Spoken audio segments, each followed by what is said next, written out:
The Kavarian Stellar Military Academy orbited a binary star system in neutral space, which was perhaps the most diplomatic way of saying it floated in the middle of nowhere, so that no single species could claim bragging rights. For 300 cycles, it had churned out the galaxy's finest military officers, tacticians, and peacekeepers. The Academy's motto, carved in 17 different languages across its main archway, proclaimed, "Excellence through unity, strength through diversity." What the motto failed to mention was that some species considered themselves significantly more excellent and diverse than others. The student body represented 47 member worlds of the Galactic Collective, each species bringing their own particular brand of superiority complex to the institution. The Vryn, with their 4 arms and natural exoskeletons, dominated the hand-to-hand combat rankings. The Kelthari, whose 3-lobed brains processed tactical scenarios at speeds that made quantum computers jealous, ruled the strategy simulations. The Morvathi, built like ambulatory mountains with hide thick enough to stop plasma rounds, owned every endurance record worth mentioning. And then there were the humans. Humans occupied a peculiar position in the Academy's ecosystem. They had joined the Galactic Collective only 2 generations prior, which in galactic terms meant approximately 15 minutes ago. Their homeworld, Earth, carried a Deathworld classification of 7.8 out of 10, a rating that most species found either deeply concerning or utterly hilarious, depending on their disposition. Deathworlds were planets where everything, from the gravity to the wildlife to the weather patterns, seemed personally invested in murdering the inhabitants on a daily basis. Most civilized species evolved on garden worlds, peaceful spheres where the greatest natural threat might be an unusually aggressive pollinating insect, or perhaps a light drizzle. The concept of a planet actively trying to kill its residents struck them as cosmically unfair, like the universe had accidentally set the difficulty to nightmare mode and forgotten to adjust it. Earth, by all accounts, was a nightmare that had gained sentience and developed a creative streak. The Academy had accepted human cadets for the past 5 cycles, and the results had been mixed. They performed adequately in academics, showed surprising aptitude in creative problem-solving, and possessed an almost disturbing capacity for stubbornness. What made them truly noteworthy, however, was their physical capabilities. Humans evolved under 1.0 g gravity, breathed an oxygen-nitrogen atmosphere that would qualify as spicy on most worlds, and came equipped with an adrenaline response that essentially turned them into berserkers when sufficiently motivated. The collective's xenobiologists had published several papers suggesting that humans were less naturally evolved and more deliberately weaponized by a sadistic deity. None of this particularly bothered Cadet Rexith Voron as he stretched his 4 arms in the Academy's primary gymnasium. Rexith was Vryn, a species renowned for their martial prowess and even more renowned for their unshakable belief in their own martial prowess. He stood 7 feet tall, his natural carapace gleaming under the facility's overhead lights, each of his 4 hands wrapped in the traditional combat gloves of his people. "She will fold in the first exchange," Rexith announced to his companions, his voice carrying the harmonic overtones that characterized Vryn's speech. "These Deathworlders are all endurance and no technique. Brute force wrapped in arrogance." Beside him, Cadet Thornax rumbled in agreement, though Thornax's rumbles could have passed for minor seismic events. The Morvathi stood 8.5 feet of solid muscle and stone-like hide, built along the general principles of what if a mountain decided to attend military school. His species had never met a problem they could not solve by being larger and more immovable than it. "3 of us seems excessive," Thornax observed, his voice like gravel being ground in a cement mixer. "But I appreciate the efficiency. We make our point, establish the proper hierarchy, and still have time for the evening meal." The 3rd member of their trio said nothing, which was typical. Cadet Zil Nth of the Kelthari rarely spoke when calculation served better. Her slender, almost fragile-looking frame belied a nervous system that operated at roughly 3 times the speed of most species. In combat, this translated to reaction times that bordered on precognitive.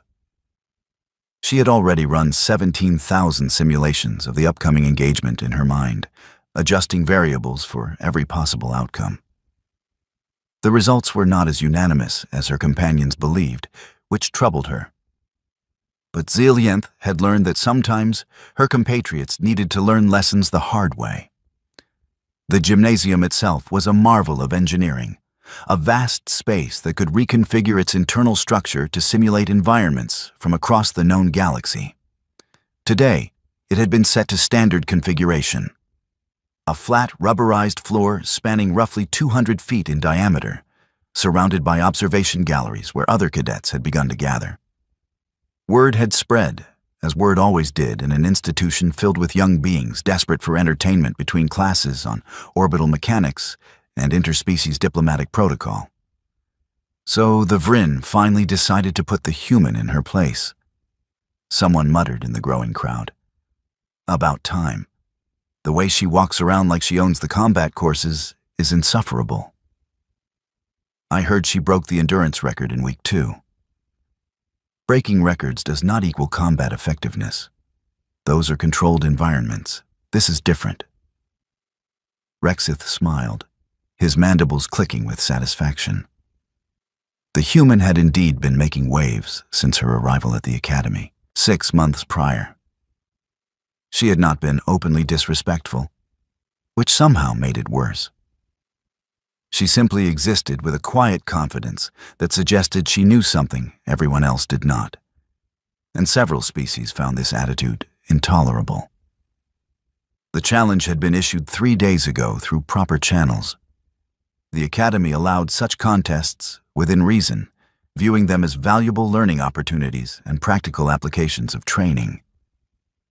The rules were simple: hand-to-hand combat only, no weapons, no enhancements beyond natural biological capabilities.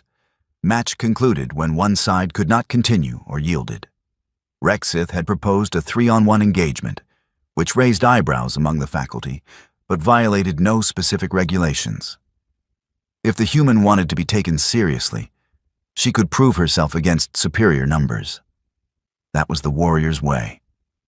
The human had accepted with a response that consisted of one word: sure.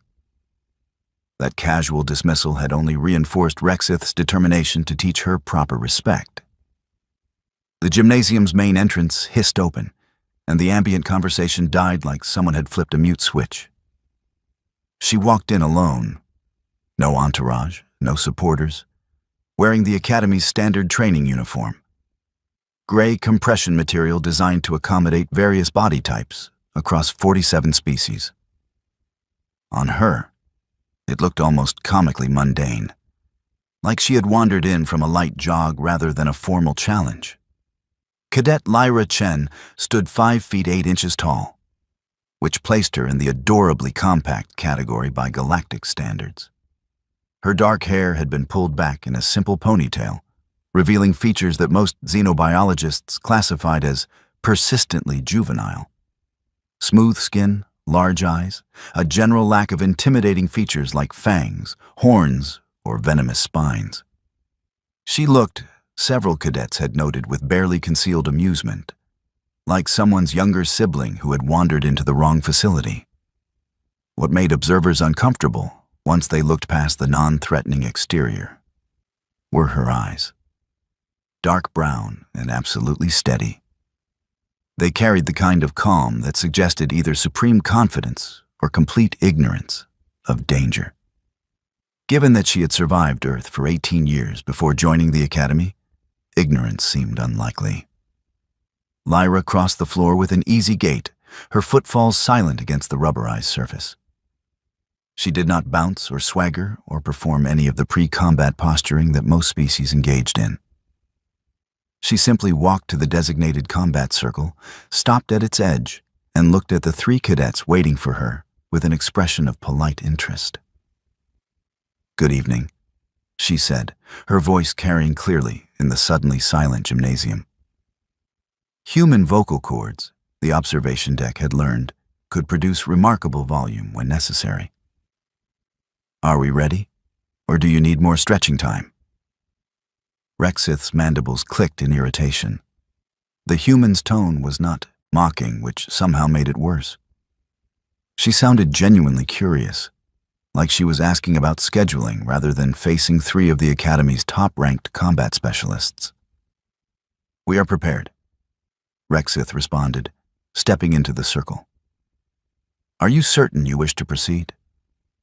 There is no shame in acknowledging that this engagement is beyond your capabilities." Lyra tilted her head slightly, a gesture that her xenobiology instructors had identified as a human indicator of curiosity or confusion. "Why would I acknowledge something that isn't true? But I appreciate your concern." In the observation gallery, several cadets exchanged glances. The human's audacity was either going to be spectacular entertainment or cautionary tale, possibly both. The presiding instructor, a weathered Talneri with more combat experience than most species had recorded history, stepped forward. "Standard challenge rules apply. Engagement continues until yield, incapacitation, or my intervention. Lethal force is prohibited. Permanent injury is prohibited. Temporary pain and ego damage are expected. Combatants, acknowledge understanding." "Acknowledged," the 4 voices responded in unison, though Lyra's came with a slight smile that did absolutely nothing to ease Rexith's growing irritation. "Take positions." Rexith, Thornax, and Zillenth spread out, forming a triangle around the human. It was standard pack tactics, designed to eliminate defensive options and create multiple threat vectors. Lyra simply stood in the center, hands loose at her sides, weight balanced on the balls of her feet. She was not even in a proper combat stance. The instructor raised one appendage. "Begin." Rexith moved first, which was his right as the challenge's instigator. Vrin's speed was legendary, 4 arms providing both redundancy and overwhelming offensive capability. He closed the distance in a blur, high right arm striking for the head, mid-left arm sweeping for the midsection, his other 2 limbs already positioning for follow-up attacks. It was a technique that had earned him top marks in every combat evaluation. Lyra was not there when his strikes arrived. She had dropped low beneath his high strike and pivoted to her left with a speed that made Zillenth's eyes widen in the split second available. The human's leg swept out in a tight arc, her foot connecting with the back of Rexith's leading knee. Vrin's legs bent forward, not backward. Lyra seemed aware of this, because she was not trying to hyperextend the joint. She was simply removing its structural support while Rexith's momentum carried forward. The Vrin cadet's face met the gymnasium floor with a sound that made everyone watching wince in sympathetic pain. Lyra was already moving, rolling to her right as Thornax's massive fist hammered down where she had been standing a microsecond earlier. The impact created a small crater in the supposedly reinforced flooring. "Expensive tastes," Lyra commented, regaining her feet with a fluid motion that looked effortless. Thornax swung again, because Morvathi combat doctrine focused heavily on the principle of hit it until it stops moving, then hit it several more times to be sure. His fist carved through air as Lyra swayed backward, the wind from his punch rippling her hair. The observation deck had gone absolutely silent. Several cadets had their mouths hanging open, which looked particularly dramatic on species with multiple jaws. Zillenth entered the engagement with the calculated precision her species was known for. While Thornax provided overwhelming offense, she struck from the blind angle, her fist targeting the nerve cluster at the human shoulder. A successful hit would paralyze the arm and significantly reduce defensive options. Her fist met empty air as Lyra's shoulder simply was not there anymore. Humans, Zillenth's racing mind cataloged, were disturbingly flexible. Lyra's counter came faster than Kelthari combat predictions could fully process, which should have been impossible. Her elbow drove upward, catching Zillenth under the chin with precisely calibrated force. Not enough to seriously injure, but more than sufficient to scramble her sensory input and send her stumbling backward. Behind Lyra, Rexith had regained his feet, mandibles clicking in fury. His pride hurt significantly more than his face, though his face hurt quite impressively. He charged again, all four arms engaging in a combination strike pattern that his instructors had described as textbook perfect. Lyra ducked under the first two strikes, blocked the third with her forearm in a motion that should have shattered human bone but merely deflected the blow, and caught the fourth arm at the wrist. What happened next would be analyzed in slow motion by combat instructors for the next several cycles. The human used Rexith's own momentum against him, turning his strike into a fulcrum. She pivoted beneath his extended arm, maintaining her grip, and suddenly Rexith found himself airborne and inverted. The world rotated 90 degrees, then 180, and then he was slamming into the floor again, this time on his back, with all the air explosively vacating his lungs. Lyra released his arm and stepped back, giving him space to recover. "You telegraph your combinations," she observed conversationally. "Your mid-left arm drops slightly before your high right commits." In the observation gallery, a Vryn instructor made a note on his datapad, with slightly shaking appendages. Thornax had no interest in observations or teaching moments.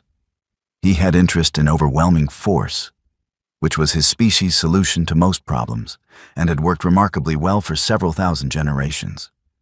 He rushed forward, arms wide for a crushing bear hug that would end this farce immediately. Lyra ran at him. This surprised everyone, not least Thornax himself. Humans were supposed to be clever and evasive. They were not supposed to charge directly at an opponent who outmassed them by a factor of 3. At the last possible second, Lyra dropped into a slide, her momentum carrying her between Thornax's legs. As she passed beneath him, her fist drove upward with the full rotational force of her body behind it. Morvathi possessed thick hide that could stop plasma rounds. This hide was distributed evenly across their bodies, providing comprehensive protection, except for certain sensitive areas that biology mandated remained somewhat more vulnerable. Thornax's bellow of pain rattled the gymnasium's windows. He crashed to his knees, hands moving to protect what Lyra had just introduced to the concept of blunt force trauma, his face cycling through several colors that Morvathi physiology should not have been capable of producing. "Sorry," Lyra called over her shoulder, not sounding particularly sorry. "But there are 3 of you. I need to even the odds." Zillenth had recovered her equilibrium and was recalculating frantically. The human moved like liquid, transitioned between offensive and defensive postures without telegraphing intent, and struck with precision that suggested either extensive training or combat experience, or both. The Kelthari shifted her approach, abandoning direct engagement in favor of harassment tactics. She would strike, withdraw, circle, strike again, wear the human down through accumulated damage and forced expenditure of energy. Lyra seemed to anticipate the strategy shift. She settled into a more defensive stance, hands raised, weight centered. Her breathing remained steady, deep draws through the nose and exhales through the mouth. Her heart rate, had anyone been monitoring, would have shown as elevated but controlled. Zillenth attacked in a blur of motion, her enhanced nervous system translating thought to action with minimal delay. 3 strikes in rapid succession, each targeting a different location, each withdrawn before a counter could develop. Lyra blocked 2, took the third on her shoulder, and did not flinch. The observation deck had moved beyond silence into something approaching religious reverence. This was not how Deathworld or combat was supposed to function. Humans were supposed to be tough and stubborn, yes, But this human moved like she had been born in the gymnasium, which, in a sense, she had been. Zil-Nth pressed her advantage, strike patterns increasing in complexity and speed. The human's defenses adapted, blocks flowing into parries, parries transitioning to evasions. They moved across the combat circle in a deadly dance, neither giving ground willingly. Behind them, Rexith had climbed to his feet once more. His pride would not allow him to remain down while his companions fought. His carapace had absorbed the worst of the impacts, and Vryn possessed multiple redundant systems that made them notoriously difficult to keep down. He rejoined the engagement from Lyra's right side, coordinating with Zil-Nth's assault from the left. Finally, proper pack. Tactics. The human would have to divide her attention, create openings, allow them to land decisive strikes. Lyra's response was to stop defending entirely. She surged forward into Zil-Nth's guard, accepting a glancing blow to her ribs in exchange for getting inside the Kelthari's reach. Her hands moved in a complex series of motions that Rexith's combat training identified as a human martial art, something called jiu-jitsu, according to his cultural briefings. Zil-Nth suddenly found herself entangled, her arms controlled, her balance compromised. Lyra's leg hooked behind the Kelthari's knee while her upper body drove forward. The combined motion resulted in Zil-Nth experiencing a controlled descent to the floor that was both technically perfect and utterly humiliating. Lyra maintained control throughout the fall, transitioning into a submission hold that immobilized Zil-Nth's arms and applied pressure to joints in ways that Kelthari anatomy found extremely disagreeable. "Yield?" Lyra said quietly, her voice carrying none of the earlier conversational lightness. This was the voice of someone who had done this before, many times, and knew exactly how much pressure to apply before things broke. "I yield," Zil-Nth responded immediately, because enhanced nervous systems made pain reception extremely detailed, and she had no interest in discovering the precise limits of her joint flexibility. Lyra released her instantly and rolled away, regaining her feet just as Rexith arrived with a flying strike that would have ended the match had it connected. It did not connect. The human ducked under the attack, let Rexith's momentum carry him past her, and delivered a precise strike to the nerve cluster at the base of his neck. It was the same target Zil-Nth had attempted earlier, but executed with a full understanding of Vryn neurological structure. Rexith's legs stopped receiving signals from his brain. He collapsed in a controlled heap, conscious but temporarily paralyzed from the neck down. Thornax had recovered from his earlier encounter with human striking methodology and had rejoined the fight with a roar that expressed both rage and grudging respect. The Morvathi abandoned technique entirely in favor of overwhelming aggression, throwing punches with enough force to dent starship hulls. Lyra became a blur of motion, weaving between strikes that displaced air with audible cracks. She was breathing harder now, sweat visible on her forehead, the sustained engagement beginning to tax even Deathworlder endurance. But she was smiling. That smile worried the observers more than anything else they had witnessed. It was not cruel or mocking. It was the smile of someone genuinely enjoying herself. Like this 3-on-1 combat against the Academy's elite was her idea of a relaxing evening activity. Thornax's fist grazed her shoulder, spinning her halfway around. Instead of recovering, Lyra used the momentum, completing the rotation and driving her elbow into Thornax's midsection. Morvathi hide stopped the blow from causing internal damage, but it did not stop the kinetic energy transfer. Thornax grunted, more surprised than hurt. Lyra followed up with a rapid series of strikes, each one targeting the same spot, each one adding incremental damage. Alone, each strike was insignificant against Morvathi durability. Combined, they created a cumulative effect that Thornax's nervous system could not entirely ignore. The massive cadet swung again, slower now, fatigue and accumulated pain affecting his timing. Lyra slipped inside his guard, got behind him, and jumped onto his back. What followed was less combat and more rodeo. Thornax bucked and spun, trying to dislodge his passenger. Lyra wrapped her legs around his torso, one arm secured around his neck, and held on with the grim determination that had allowed humanity to domesticate animals that were larger, faster, and significantly more interested in murder. "This is undignified," Thornax rumbled, reaching back to grab the human. "Extremely," Lyra agreed, adjusting her hold to avoid his grasping hands. "But effective. Yield?" "Morvathi do not yield." "Okay. But you are going to pass out in about 30 seconds. Blood flow to the brain is kind of important, even for you guys." Thornax attempted to respond, but found his voice becoming distant and tinny. His vision narrowed at the edges, darkness creeping in from the periphery. His legs wobbled. 20 seconds, Lyra updated helpfully. The mighty Morvathi took 2 more stumbling steps and collapsed forward. Lyra rode him down, maintained the hold for another few seconds, then released and rolled clear. She stood slowly, hands on her knees, breathing hard. Sweat dripped from her face, and her uniform bore scuff marks from the engagement. One of her eyebrows was bleeding slightly, where Zil-Enth had landed a good strike.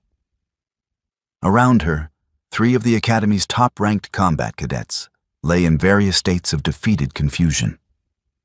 The entire engagement had lasted 4 minutes and 37 seconds. The presiding instructor stepped into the circle, his expression carefully neutral. Match concluded. Medical team, attend to the injured. Medical personnel rushed onto the floor, scanners already active, checking for serious damage. Thornax was breathing normally and would wake in a few minutes with nothing worse than a headache and severely wounded pride. Rexith's nervous system was already rebooting, sensation returning to his extremities. Zil-Enth sat up on her own, rubbing her shoulders and staring at the human with a new expression.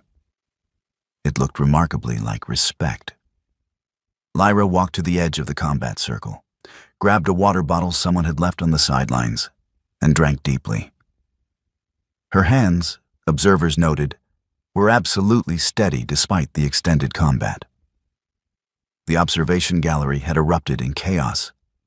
Voices raised in 17 different languages, some angry, some excited, all confused. Several cadets were frantically reviewing footage on their personal devices, trying to understand what they had just witnessed. In one corner, a group of Vryn instructors huddled together, their mandibles clicking in agitated discussion. "Did you see her footwork?" The joint manipulation was textbook perfect, better than textbook. 4 minutes against 3 elite combatants. By the ancestors, what do they teach on that Deathworld? The answer, had they asked, was survival. Earth was a planet that had been trying to murder its inhabitants since they first climbed down from trees.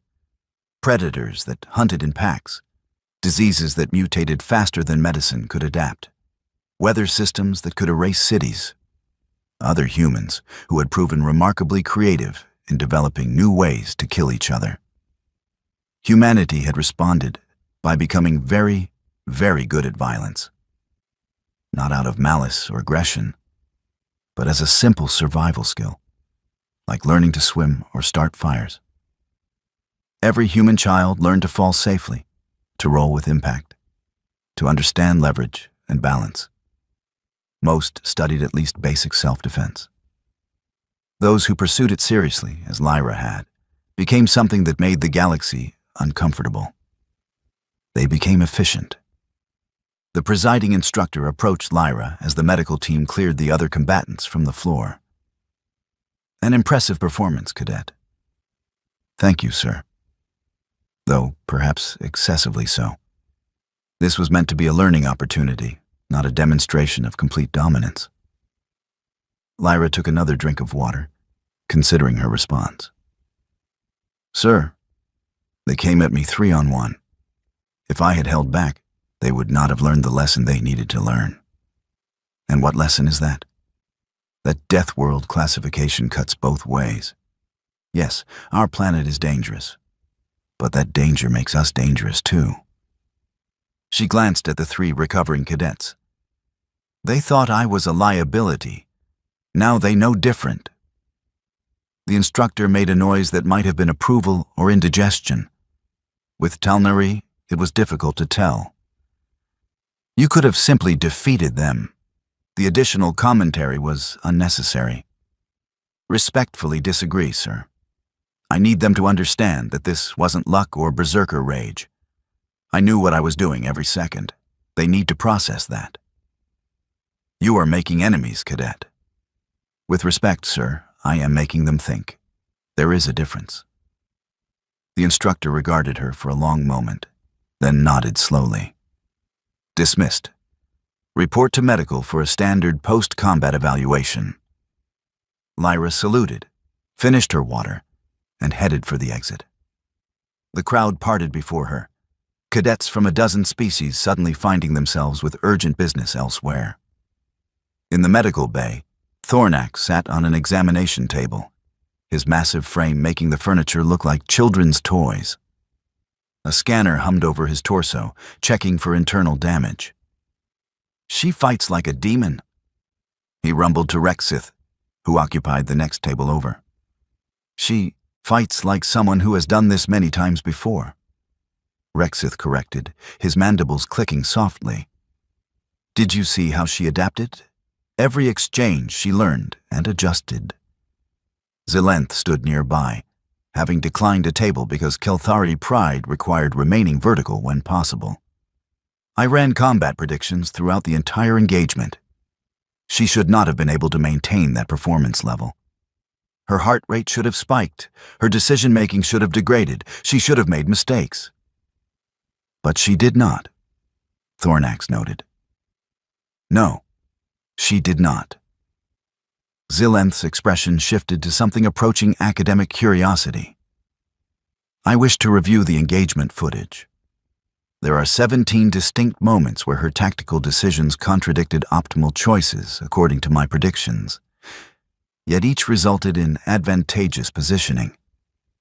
She was not following collective combat doctrine. Rexith said slowly, understanding dawning. She was following human doctrine, which we do not have in our training databases. We do now, Thornax pointed out. That entire engagement was recorded. The 3 cadets looked at each other, wounded pride giving way to professional interest. They had been beaten, decisively, but they had also witnessed something remarkable. The human had not simply overcome them through superior physicality. She had outthought them, outadapted them, and done it while maintaining tactical awareness against 3 simultaneous threats.